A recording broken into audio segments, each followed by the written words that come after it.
Oh, you boil. Oh, you need water. Mm-hmm. Let's go to commercial break. Commercial break. Welcome y'all to another episode of Eating While Broke. I'm your host, Colleen Witt, and today we have special guest Shontay Lundy in the building, founder and owner of Black Girl Sunscreen. What do you have us eating today? Well, hello. Thank you for having me. Thank you for joining us. All right. So I'm going to prepare for you all, or you, my favorite dish of all time. Favorite dish? Favorite dish of all time. Hot dogs and beans, or to some, beanies and weenies, and to others, Franks and beans.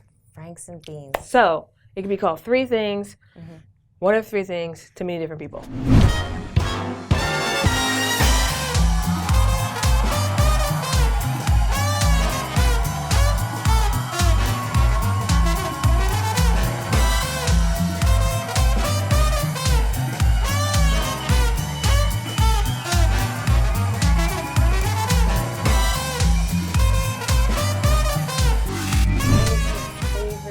Like to date, all the food you've had. Yeah, because I'm not a cooker, and this is something that is I can easily prepare. It's affordable, and it tastes yummy. And it tastes yummy. Yeah. So, I'm curious, when was the last time you ate this dish? About a month and a half ago. Okay. Yeah. Was it like a middle of the night, or you were like, I'm craving it? No, it was straight up dinner. Oh, okay. Yeah, it was straight up dinner. I work a lot, long hours, and I didn't feel like, spending money on delivery, and it was something that I had in the fridge. Yeah. And you can't go wrong with beans. No, non-perishable in the cabinet. I used to live in South Florida, so we would have to prepare for hurricane season. So like beans is an essential. Wow. So I always have beans in the house. But you're originally from New York. Yep. And then you lived in Florida, and now you live in LA. That's right. California. Quite a journey, right? Yeah, you're a mover and a shaker. A risk taker. A risk taker. That's how I see those moves. Yeah. You're a visionary too. I like to consider myself as one. Yeah, that's amazing. So while you prepare this dish, I gotta know how you get to building Black Girl Sunscreen. This wasn't your first venture, was it, as an entrepreneur? It was. It was? It was. What? Yeah. So when we just talked about how I got to Black Girl Sunscreen, and it was literally everything that I just said, leaving upstate New York right after college to South Florida, pursuing my graduate degree in business, and being in the corporate space for 12 to 13 years. Wow. Transitioning out and then saying, you know what, I must continue on my life journey. And that meant coming to Los Angeles because that's always been part of the plan. While I got here, it was interesting because you can drive down the street, 2-3 o'clock, and see people having coffee, tea, eating. You're just kind of like, what do they do? Yeah. Why are they not at work? How do they do what they do and live in these houses? Right? There's many different reasons, many different things. So it's kind of like, all right, so while I transitioned out of the corporate space, I had time on my hands because I moved here with no job, no place to live. I just literally got into my two-door Infiniti with my English bulldog, and I drove to Los Angeles, and I said, I'm going to find whatever I'm going to do when I get there. And I got here, stayed with a friend for legit 2 weeks because that's the timeline I gave myself. Found an apartment and started hiking and doing lots of yoga and really appreciating the time that I had to myself because I'm coming from like a really structured, just time, right? Like most people are starting school at the age of 5. Then you go to 12th grade. Some people go to college and some people don't. I chose to go to college, right? Another 4 years. Then I did my graduate program. 2 years, right? So we're on 18 years of school, right? Then I worked in corporate for 12 years. That's more than 18 years of school, right? No. Okay. Elementary. I'm a college dropout. Don't judge me. It's okay. Go on. Just simple math, though. Yeah, right. You're right. But the point is the structure of it all, right? So waking up at 6 o'clock in the morning and going till 4 or 5. I was also in extracurricular activities such as cheerleading, track. I played the violin. My first job was I did a paper route. I was at 15 years old. And I had to get a paper route because I wanted my own things. So in the 80s and the 90s, I'm aging myself here, one of the cool things was to have your own phone. right? In your bedroom. Yeah. In your bedroom, that is. Okay. Not a cell phone. Like a phone that was like connected to the wall, right, with the caller ID. But in order for me to get that phone, I had to work for it, right? It wasn't attached to my family's phone line. Like I had my own phone number as a teenage girl. Oh, that's a big deal. A huge deal. So were they like answering, back in the day, they would just, everyone would answer the phone, hello, hello, hello, and you'd be like, Mom, I got it. Was it like one of those? 100%. And you were like, I'm done with this. I'm done with it. And then your parents were like, if you want a phone, you better get You got to get a job, whether it's babysitting. Wow. Yeah, but I was always one to be like independent, if you will. Okay. So first job, age of 15, and I'm going to circle back to how we got to Black Girl Sunscreen because all of these things that I'm sharing with you is part of the journey. Okay. Right? So first of all, having a job at the age of 15 is a huge sacrifice, especially as a teenager. Yeah. And if your job starts at 3 o'clock in the morning, that means you can't have sleepovers. No. Like that's important for teenagers, especially teenage girls. But it also sounds like you were very popular because you needed this phone. So you were popular giving up your, right? I don't know. How do you define popular? Well, did you have a bunch of friends? No, I had like a few friends, but I was on cheerleading. I don't know. Popular is weird. You were a cheerleader. That's weird. Like that term popular is weird. But you did sacrifice. Yes. I did sacrifice. I did sacrifice like not being able to go to those parties, not being able to sleep over, and having to like roll up papers in the rain and deliver them. And then also like how do you get subscriptions?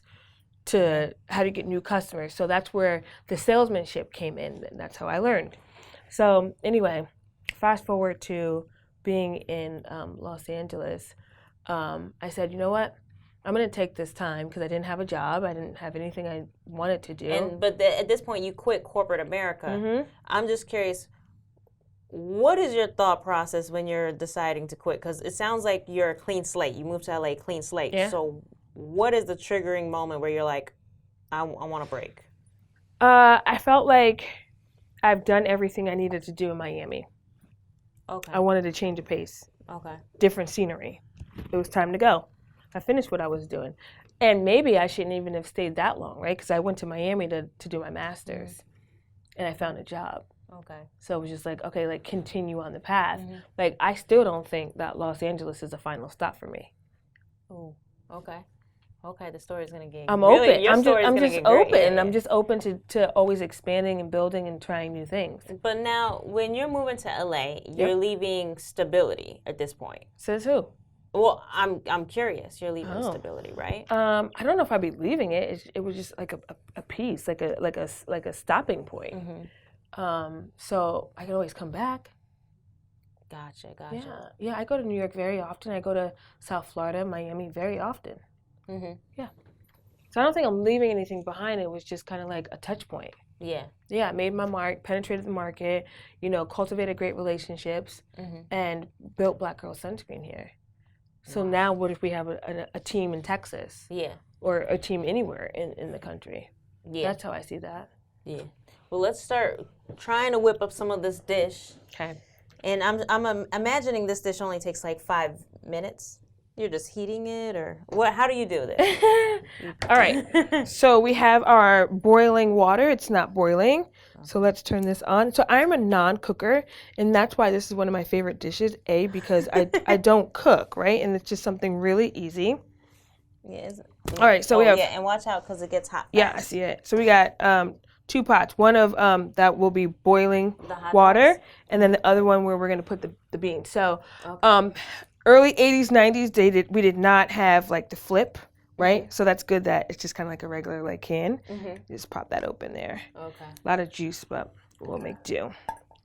So I'm just gonna pour the beans in the pot. There's a napkin for you. Okay. I think this dish was less than $10. It was definitely less than that. Yeah. I want to say it was less than $4.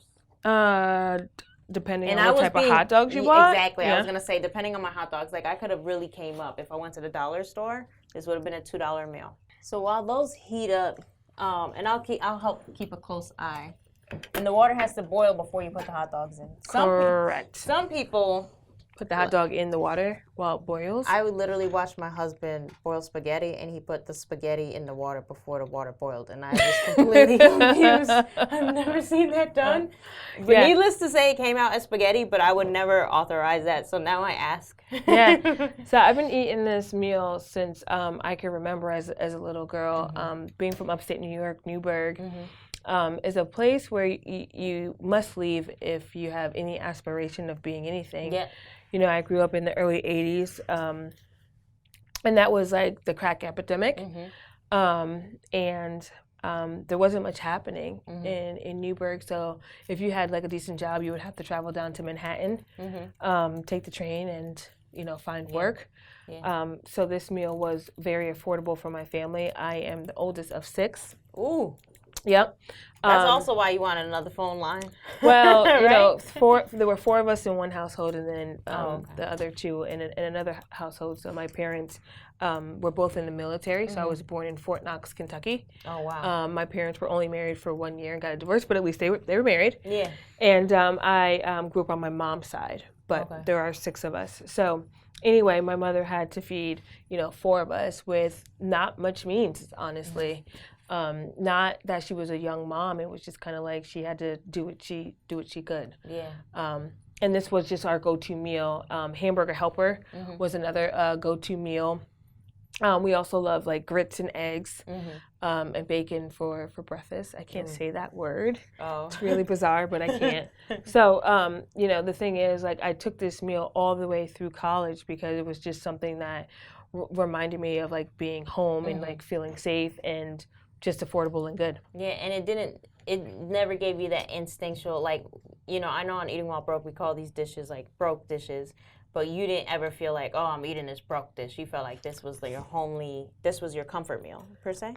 Yeah, you know, broke is a perspective because although we didn't have much when we were coming up, it didn't feel like we didn't not have much compared to, you know, my peers, like people in my class, like, you know, they might have new sneakers, you know, whatever, 3-4 times a year. My new sneakers might just come like in the beginning of the year for school. Yeah. So, but my grandparents, they taught us to have pride, you know, to keep our things nice and clean. So it didn't feel like we were, you know, broke, if you will. It just felt like this is what we have for the time being. And broke is a mindset. Yeah. So if you're feeling like, hey, I'm down and out, I don't have any money, and my situation isn't going to change, I think that is the definition of broke. It's not just monetary things. So even today, like, I choose to eat this meal, but it is a choice. Yeah, it's a choice. Absolutely. Well, it's definitely a choice because you have Black Girl Sunscreen. And again, this is all relative, right? Because I mean, are we the Musk of the world? Are we the what's this dude from Meta? Zuckerbergs of the world, right? Like, this is all relative because that money and our money we're broke. Yeah, when you 100%.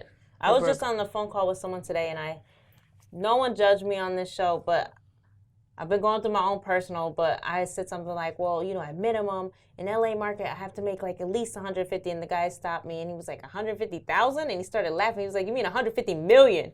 And I said, and then I said, no, facts, like, you're right. Like, why is my parameter so low? Yo, not even 1% of the population of the United States makes $100,000. Dang, that's a real stat.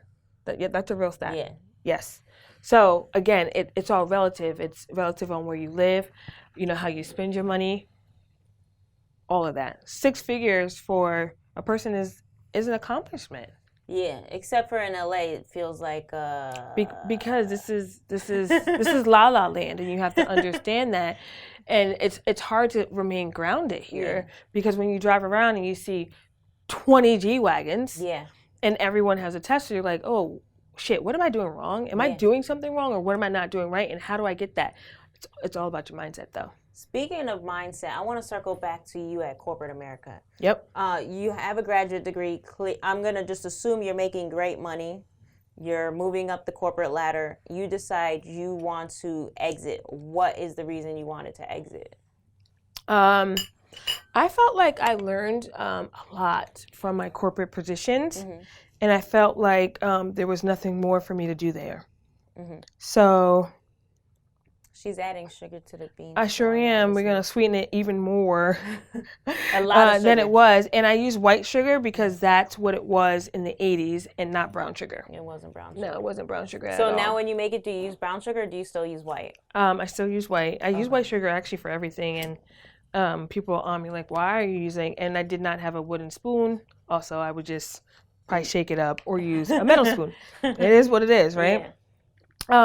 So, transitioning out of corporate was a realization of, hey, like I learned some like valuable, I had some valuable takeaways from that position, and it helped me to where I am today in terms of how to run my business, how to establish different departments, how to hire, how to build corporate culture.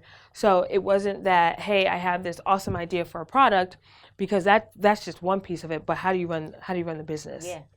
So you were able to get that experience. So it sounds like while you were there, you looked at your job as more of almost like another form of education. You weren't there just trying to cash a check. You were over there like observing. Yeah, writing, right? Absolutely. And the space that I was in, you had to be a top performer. And what that meant was you had to perform at a high level in all aspects. So there was different like measurables, whether it's like customer service or sales or retaining employees, recruiting employees, gaining accounts. So if you were like in the top of kind of your class, then like you would always not advance, but you were doing well. But if you were in the bottom, your job was in jeopardy of getting termed. Yeah.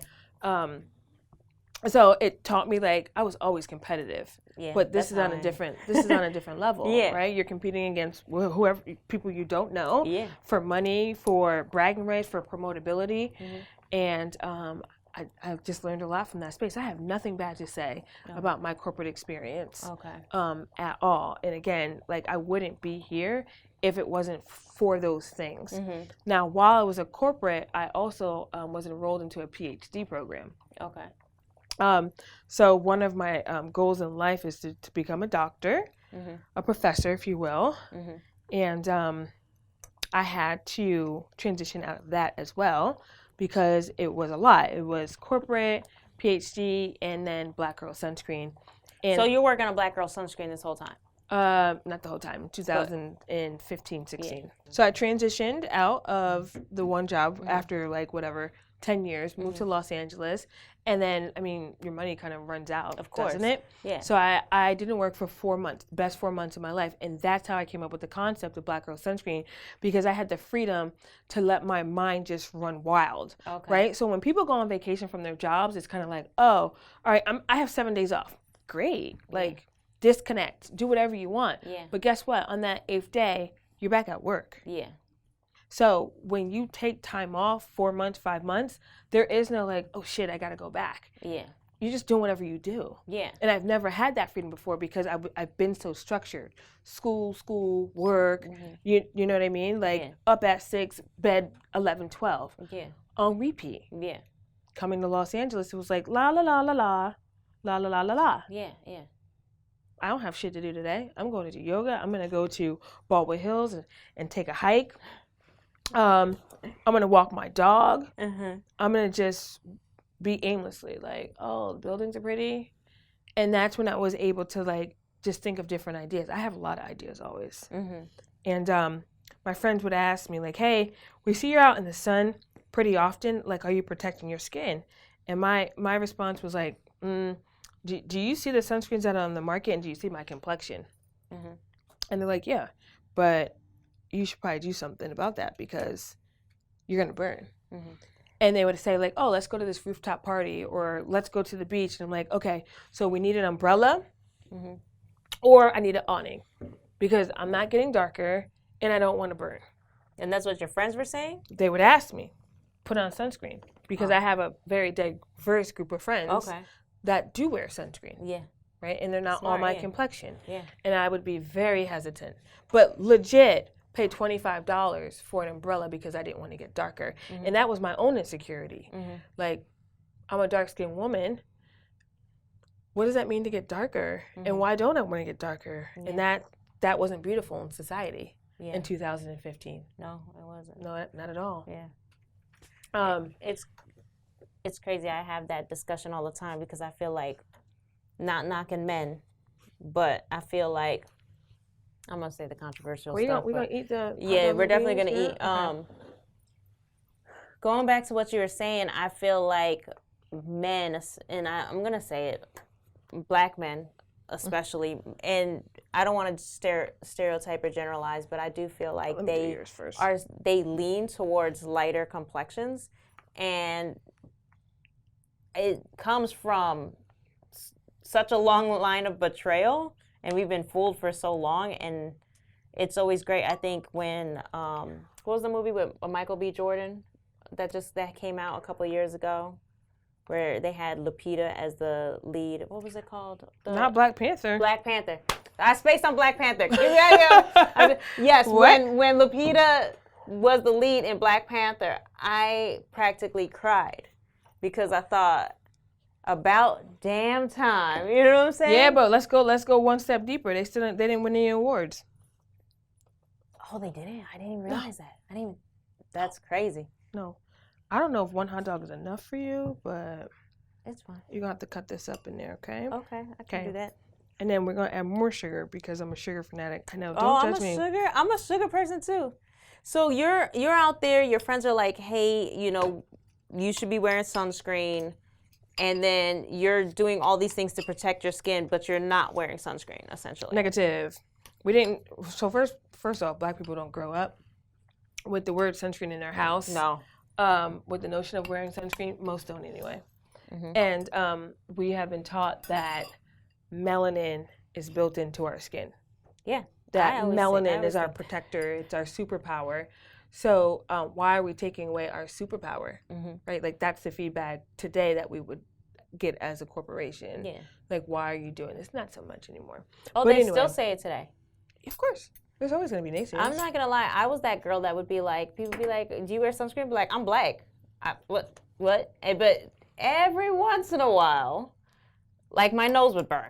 It would be like every other year, hit or miss, I would get a burn. But did you know it was sunburn? When my skin started peeling off, I said. So that means it was too late, right? So, yeah. So that's another thing. Yeah.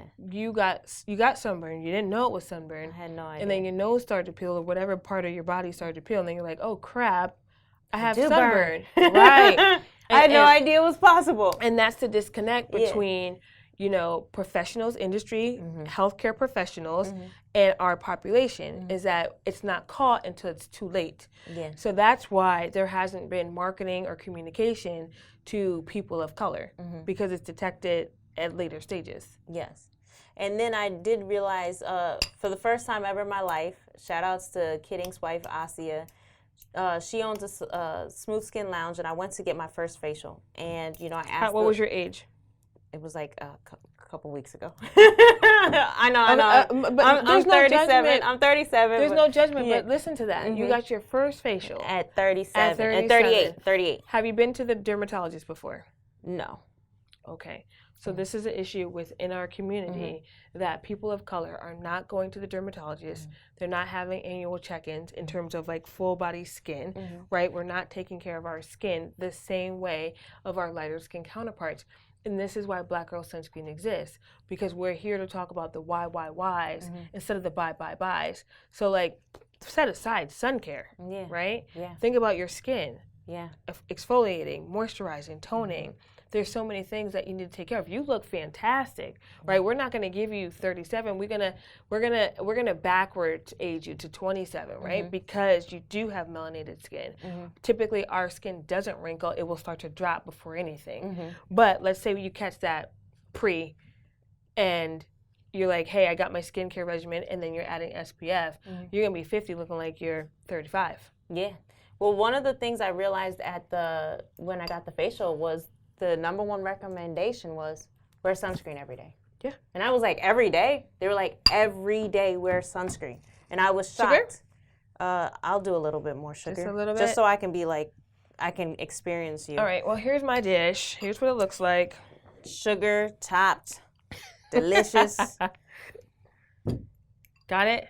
Got it. Now let's try it. It's going to taste like hot dog and beans. Beanies and weenies. You know what? I like it. I didn't even mix the sugar in, and I like the little toasty sugar frosting. I mean, I don't know if I want to eat this with a fork or a spoon, but I'm going to do it with a fork. Yeah, I'm doing mine with a fork. It's delicious. I love this dish. This dish can't grow old. So that is a turkey hot dog, and I've never had a turkey hot dog ever. And also, turkey was not available in the 80s. So it wasn't like turkey bacon, turkey hot dogs. It was not turkey burgers. It was none of those things. Like, so food has evolved, just like everything else. People, journeys, like. Yeah. So at 38, I'm just now realizing how important sunscreen is, which is a testament. And I still occasionally make the joke that, hey, I'm black. What do I need sunscreen for? Okay. So you are facing this dilemma, and I'm trying to corner you into figuring out. You face this dilemma. You realize that when do you realize that there's a space that needs filling or a problem that needs addressing? When does this epiphany hit? Yeah, after hiking every single day and being beat in the head of, hey, wear sunscreen. So just jumped onto Google and put in keywords such as, sunscreen for melanated skin, sunscreen for black girls, sunscreen for brown girls, sunscreen for dark complexions, and came up just underwhelmed. So there was nothing on the market that spoke to me. Of course, there are products that say, hey, sunscreen for all, but like, it wouldn't have worked. Yeah. So then I had to decide if there was something I can do about this white space. If there's something I can do about the information that I just found, that there's lack of information, there's a lack of product. So I had to determine if I had the resources, if I had the confidence. Now, confidence is a big one. Because that's a big one. You could have an idea. You might even have the resources, but like, are you bold enough to do this and to name it Black Girl Sunscreen? So once I was able to decide and muster up the courage, and I talked to a few people, like, hey, what do you think about this? What do you think about that? And everyone that just had good spirits and good energy was like, yes. We had a few naysayers even within my circle. I was like, okay, I'm going to do this. And it was like lightning in a bottle. So you decide, and then at this point, had you gone to a dermatologist? Had you got facials? I just want to know, like, okay. So you were doing this consistently and being asked all the time whether you wear sunscreen? No, I wasn't asked to wear sunscreen during my first dermatologist appointment. So I am older than you. Okay. Right? But you would never know. You would not. Yeah. You look amazing. Thank you. So my first dermatologist visit was at the age of 25. Okay. And it was just more of like, hey, here's how to take care of your skin. SPF was never recommended to me. Wow. It's the lack of education and I think studying of brown skin, ethnic skin, dark skin. That's interesting because especially coming from where I just had a facial and they're like SPF. Yeah, but this was...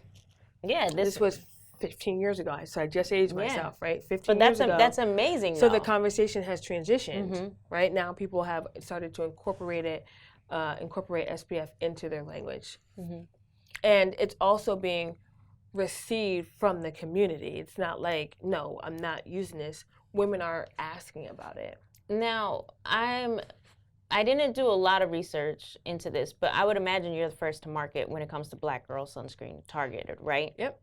So you're the first to market, which can be very scary because, the question is there a market for this, right? That's the immediate question you're met with. So how did you discover whether the market was there? I mean, quick math. So deciding who your total addressable market, it's called TAM, and you can do that by figuring out the population of the United States, which is 400 million people. A lot of people, right? 13% of us are black, 14% of us are black, right?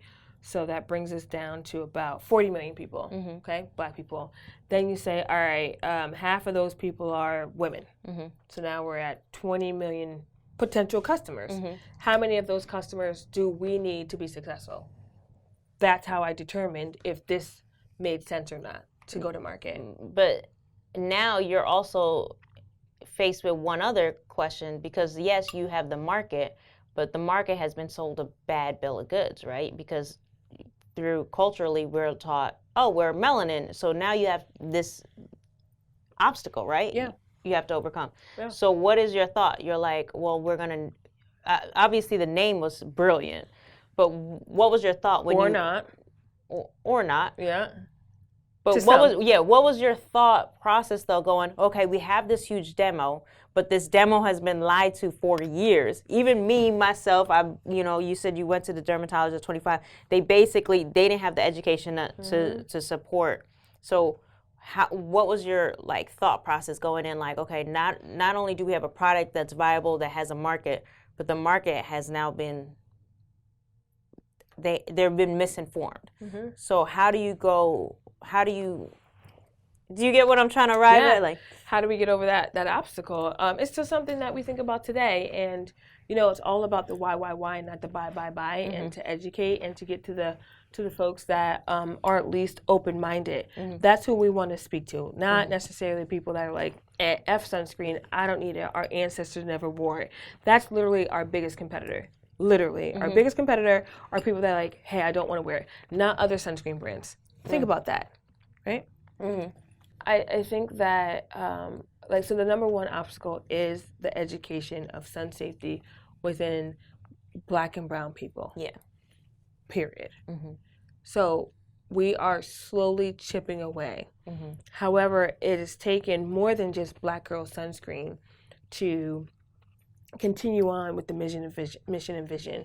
We need other brands. We need other advocates to hold hands on, hey, not just Black people and brown people, but all people. Because literally, this is a universal problem. It's not just within our community. Yeah. A lot of people don't wear sunscreen. Yeah. Because we forget. Yeah, we forget, and we're also very misinformed. I would imagine white people don't forget because they, like I said, the peeling and the burns and the red or whatever. But with us, because there's not as much, I would assume not as much burn, like actual skin, like redness, yeah. But we're also overlooking the huge thing of skin cancer, right? Okay, so I think the resounding message here is understanding the journey that you're on, not taking no's as final answers. And we are about 5.5 years old, and we've made a lot of traction because we are bold. Our name is right in your face, and that was intentional. I am proud to be a Black woman. I am proud to be who I am and to represent a group of people. I don't speak for all, but by no means. But at least I understand from the consumer perspective of what we could be looking for in a sunscreen product. So with that being said, we secured our first major partnership in 2019. We are the number one selling sunscreen in that retailer. Which retailer are you naming? I didn't say the name intentionally. Okay. I'll leave it out. Go on. But what I can say is that, our distribution stems across the United States. So we're in about 10,000 stores, and that's accumulation of Target, Ulta, Walgreens, and CVS. Wow, that's major distribution. Yeah, and scaling, meaning, just starting from a certain number and continuing to climb, which means you need the capital, which means you need the manpower, which means that you need to be organized and fulfill your commitments to whoever it is that, you're partnering with. So there's a lot that I learned very quickly. Now, to grow your business from... I know we were talking about capital. So the capital piece of it is, it's interesting. I hate to use the race card and the gender card, but it is a real thing. Yeah. I could never have walked into a meeting with an angel investor or a VC fund based off of like concept in a PowerPoint. Yeah. Whereas, tech and other folks can say like, hey, this is my idea. This is a seed round, meaning like, pre-market, and get millions of dollars. Black Girl Sunscreen, we had to go in with traction, sales numbers, But now you had to get distribution too. So did you get your distribution and your sales numbers first before you actually raised capital? Yes. That's crazy. So I started Black Girl Sunscreen with like $33,000, $33,000 to $50,000, something like that. And that was your savings, I would assume? That was my savings from working in corporate. Okay. That was a hard journey, no? Which part? Like, because you used your own capital. Then you built the business, you sold, you got your distribution, you got your sales numbers. Then you went and you got the capital. Then there's plenty of businesses where it's the opposite. 100%. And we're still so we're going on our second round now to raise double-digit capital, and it's still really hard. Lots of no's. Even with all the distribution and sales. Let me tell you. Let me tell you something right now. So the top sunscreen brands are like the generic market brands, right? Like we all know them that are in every store. Black Girl Sunscreen has done an insane job of changing the mindset on sun safety and how it's viewed, and even wearing it on a day-to-day basis. So we're coming in with velocity, meaning our sell-through numbers are like, wait, how much do you sell in these stores? Yeah. And yes, people they don't believe. And for me, if you don't believe, then that's okay. We don't need to be partners, right? Like it's like you going out with a person and they just kind of like you. Like no, we're cool. That's insane. Out of your entire journey with Black Girl Sunscreen for the last 5.5 years, what would you say was the hardest feat of your entire company? What was like the hardest thing where you were like, I kind of want to quit, or I'm crazy and delusional? No, I don't think I'm crazy nor delusional. Okay. I can't say that out loud anyway, right? Well, no, because I know as a business owner, like I always feel like, oh, Colleen, you're tripping. Like maybe you're just crazy, or you're delusional if you think you can accomplish this. You've accomplished so many amazing milestones that either you're Kanye West or you had to have that point of maybe this is a crazy like self-doubt. Yeah. No, I think that I was literally put on this planet to make this impact. So it is all worth it to me. But there was never a moment that was a little too challenging? Because you're scaling. No. There was no part of the scaling part that was like, No. I think scaling scares me. I think that one of my really my best attributes are keeping composure. There have been times where I just kind of like want to throw a candle against the wall, whether it's deciding on what partner to bring on. I mean, there are bad days. There are really bad, shitty days. But I look at it from a holistic approach. If there's 365 days in the year and only 5 of them are bad, then this is totally worth it. Yeah. So when you ask me like, hey, what's challenging? I would say currently today is really like retaining talent within the company, because there's like great resignation of just people just finding out like, hey, this is truly my passion and not being here helping you grow the business. Or people pretending they can do something really well and they can't, and it's just kind of like, oh, you don't find out until 120, 180 days in. Yeah. But that's really the challenges now. I think everything else is just really fun. We celebrate, all the small wins to the big wins, but the small ones equal the big ones.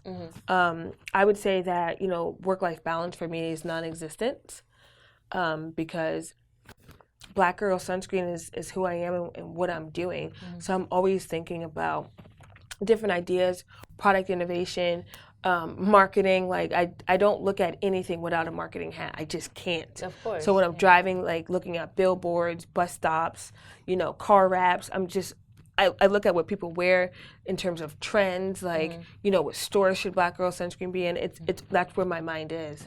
So this is all fun. Yeah. So is it safe to say that your last vacation was the 4 months before Black Girl Sunscreen? So I like to do work trips and then a little bit of play on the back end of a work trip. Okay. But I will have my laptop. I'm accessible. Okay. So there is no just like disconnect. Okay. No, we're too popping to like just be like, I'm out of here. Yeah. I love it. I love it. So where do you see yourself 5 years from now? And I feel like you've shifted the culture, you've shifted the discussion, so you've already done like an amazing job because people are talking about Black Girl Sunscreen and using it. Just continuing to play on all the P's, press, podcasts, people, right? But within Black Girl Sunscreen, not necessarily in the nitty gritty of it all, in the weeds of it all, but more of like, higher level, if you will. Okay. And then what advice would you give to an entrepreneur that has a similar background from you? What does similar mean? Meaning, what I like about you, and not knocking any of our other guests, but I like that you come here, you are very educated. You went to school for a long time. And so you're not dropping out of school and selling stuff out the trunk of your car. You have a very diverse. But I would have. If I couldn't sell sunscreen on blackgirlsunscreen.com, I would have totally put the sunscreen in my book bag and gone down to South Beach and sold the shit out of my book bag. You have to do what you need to do in order for it to work, right? It just so happened that, our SEOing on the web was strong. People were writing articles, people were writing reviews, and that's how we got discovered. So currently, it feels fantastic that we don't actually have to ask a retailer to be in their store. They're coming to us. But that's because we make so much noise that you can't avoid us. Yeah. We're also revitalizing the sun care departments in a couple of these stores because they're just kind of old and crusty. It's the same brands. So we're bringing a different vibe as well as a different consumer, right? Because Black people did not go down the sun aisle of any store before, ever. So when you say hey, you didn't start with selling, the product out of your trunk. How I did start was with just Shontay alone, picking up her first pallet of sunscreen, which was 5,000 units, packing it into an SUV. At this time, I lived in Miami in a high rise. I unloaded it. It took 40 bell cart trips up and down to my loft apartment. I unloaded it into my second bathroom, into the bathtub, and packed every damn order myself. So, and you had your website, you built it, or you hired I didn't build it. That was one thing that I do encourage any person that is starting this is to probably bring in somebody for web dev. That was my forte, and Wix.com was not around, right? Yeah. So in terms of the hustle, the grittiness, the scrappiness, that I had to have all of that before where I am today. I do have a team of 15, right? But in 2016, I didn't have the resources. So I had to do everything that I possibly could. I was Black Girl Sunscreen's first model. Did I want to be the model? No, I didn't. You look but I had to. You're a great model, though. But that's not, I'm not the face of the brand, right? So when it came to email marketing, I had to make the emails. I was writing handwritten notes to all the consumers. We had to go away from that because it's high volume. But my hustle may be a little bit different than selling CDs out of a trunk, but my hustle is still a hustle. I did not start off with being able and fortunate enough to hire a team to go, hey, you know what? Here's a turnkey solution. I designed the logo. I did market research on what colors were highly desirable, what symbolized luxury. I did the research on, hey, this is how many people we need to make money. I did the research on, okay, so price points. Right? What is a comfortable price point for this type of product where people feel okay, I'm cool with it, doesn't feel like I'm overspilling. Black Girl Sunscreen is a brand for the people, right? It's relative, but the price is relative in terms of affordable or not, but we feel like it's affordable. So there were a lot of things that Shontay, and I'm speaking in third person because sometimes I don't believe it's me, but yes, Shontay had to do so much to get where I am. I love it today. When the Black Lives Matter, when that whole during the pandemic happened, what did that do for your sales? Okay, so in the beginning of the pandemic, I was in South Africa, and we were pitching to department stores in SA, and every single meeting got canceled. And I was just like, shit. do I come back to the States because I heard it was just like pandemonium, and in South Africa it hadn't like hit the same way yet, and so I stayed a few days, and then I caught a flight back, and it was only 7 people on my flight from South Africa to the States. Yeah, because you could only fly. You could only fly if you were an American citizen. And anyway, I got back, and the tone from our partner, our retail partner, was, hey, you know, we're probably not going to be ordering too much more from you because right now we're essentials are at the forefront. So essentials were, you know, toilet paper, dish soap, whatever. And we're like, okay, like totally get it. And then we just had to re-strategize. How do we become an essential? And because folks were working from home, parents were schooling from home, we said, hey, what about when you go for a walk? You got to lather up. Yeah. If you're sitting by your window, you know, moms, dads that are having their kids do recess in the front yard or the backyard, you got to put on your sunscreen. Yeah. So we were able to survive from that messaging, right? So that's one aspect of it. And then of course BLM brought attention and awareness not just from Black people but from our lighter skinned partners, right? Yeah. Now for them it was more about like retaining them, like how do you keep them focused on your brand, because it's gone away, it's dissolved. Yeah. Right, and that's why even so, COVID I don't think was part of the demise of some brands. But even if you got that attention, how do you keep up with those sales? Yeah. So like 2020, you can't even really include that in your balance sheet. It's false. The numbers are false because it's inflated. Yeah, yeah. Right. Yeah. All of a sudden, people want to be your ally. They want to be your friends. Yeah, yeah. So they're going to support, but they don't come back. Got it. Right. So you can't really compare your 2020 numbers to 21. Yeah, you got to do like 21 to like 19. Yeah, yeah, yeah. So Black Lives Matter, the movement, really catapulted Black girls sunscreen in terms of awareness, but we were able to keep it up, thankfully. Ooh, yeah, thankfully. And well, you have a great product, and it was just about letting people know about it. I love your background. I love everything you stand for. You worked your butt off to be where you are, and still do. Right? Still do. I love that. And I don't know if the listeners actually heard that pivot there. Like when they said, okay, we're looking for essential, you were like, okay, well, how can we be essential? Like it wasn't like, oh, well, I guess that's it. You know, it was like, no, we're going to pivot. We're going to change our marketing approach and resell. And that probably comes from also you learning sales from a very young age, too. So sunscreen is an over-the-counter drug. So don't know if you know, but you can bring a 6-ounce sunscreen in TSA. I'm a avid traveler. So, you know, with our formulations and stuff, you can't just like make it at home and put it on the shelves. Like it has to go through rigorous testing. Wow.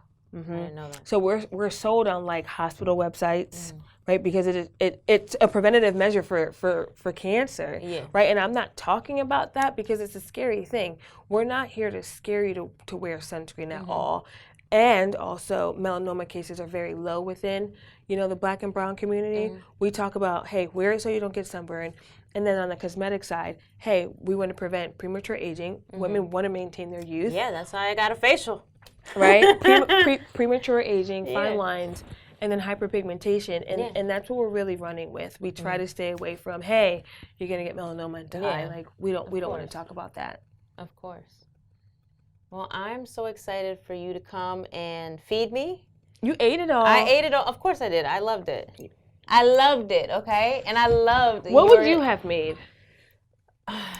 I think about this all the time. I'm saving it for an episode, but I have been thinking all week. I think my dish would be cornmeal porridge.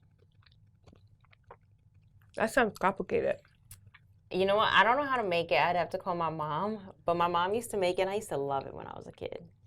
And I'm pretty sure it was broke dish. Yeah. I don't think I've had cornmeal is like the cornmeal porridge. It's like it reminds. It's like a grits, but not grits. It's like grits' cousin. Smoother, you know. I'm not a real big fan of grits. I didn't know about grits. It's yellow, right? It's yellow, yeah. And you could add sugar, and then the sugar has like a little syrupy look on the top. It's bomb, okay? And then you just get that first layer so you don't burn yourself. But thank you so much for coming out, Shontay, and for all our listeners, if you are trying to get Black Girl Sunscreen, where can they get it? How can they reach out? And if you're an investor, you may want to holla. How can people get a hold of you and get a hold of the product? A hold of me. So Shontay does do mentoring sessions, complimentary. And you would send a note to contact@blackgirlsunscreen.com. And the reason why I'm sharing that is because coming up on this journey, or in this journey, I didn't have anyone to talk to, ask questions to, bounce ideas off of. And I allocate, 20 to 30 minutes every Tuesday and Thursday to someone that jumps in the inbox and is like, hey, I just want to talk to Shontay about whatever. And my assistant does oversee that scheduling process. But so many folks take advantage of it. And sometimes it's just more about like validation if they're on the right track, and are their ideas good? What are they, if what they're doing is good? So that's how you can actually reach me personally. I'm pretty accessible. And then in terms of the product, I mean, we're nationwide, so you can find us in, one of 4 stores, which is Target, Ulta, Walgreens, and CVS. And then, of course, blackgirlsunscreen.com. And then what we really, really value is our specialty retail partners. And those folks consist of your like local estheticians, salons, and other .coms that speak to brown and Black women. Awesome. I can't believe you mentor. That's amazing. I'm going to be in that inbox real quick. That's amazing. I think people say things too, and they're not like about the action, and we're about the action at Black Girl Sunscreen. I like that. All right, well, thank you so much for coming on Eating While Broke and sharing your Franks and Beans dish. Beanies and weenies. Hot dogs and beans with sugar. All right, peace out. Bye. Bye.